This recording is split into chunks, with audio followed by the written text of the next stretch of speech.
সেদিন আমি, আমার মা, কাকিমারা সবাই মিলেই চলে গিয়েছিলাম একটা দিদির বাড়ি, যেটার গেট রেডি উইথ মি আমি তোমাদের সাথে আগেই শেয়ার করেছি। সেদিন ছিল দিদিদের বাড়িতে গৃহপ্রবেশ, তাই আমাদের সবাইকে নেমন্তন্ন করেছিল, আর আমরা সেরকমভাবেই খুব সকাল সকাল না হলেও ওই 11টার মধ্যেই আমরা চলে গিয়েছিলাম। আমাদের বাড়ি থেকে দিদিদের বাড়ি খুব একটা বেশি দূরে নয়, পাড়ার ভেতর থেকে গেলে মোটামুটি ওই আধ ঘন্টার মতো সময় লাগবে। আমরা সেরকমভাবেই চলে গিয়েছিলাম। গিয়ে দেখলাম ঘর পুজোর সমস্ত আয়োজনও হয়ে গেছে আর পুজোও একদম শুরু হয়ে গেছে। আর সেই ফাঁকে আমরা টিফিনটা সেরে নিলাম। টিফিনে ছিল লুচি, আলুর দম, ছোলার ডাল, মিষ্টি।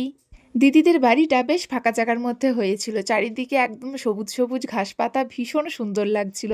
বেশ কিছুক্ষণ ঘোরাঘুরির পর আমরা যখন দিদিদের বাড়িতে ফিরে আসলাম, দেখলাম পুজো একবারেই হয়ে গেছে, সেই জন্যই দিদি আমাদের সবাইকে একটু করে প্রসাদ দিয়েছিল। সেটাই খাওয়া দাওয়ার পর যেহেতু সন্ধে হয়ে গিয়েছিল, তাই বাড়িতে একটু হরিনাম সংকীর্তন হচ্ছিল, আর তার সাথে আমি এতগুলো বাতাসা কুড়িয়েছিলাম। দেন রাতের খাওয়া দাওয়ার পরেই চলে আসলাম বাড়ি।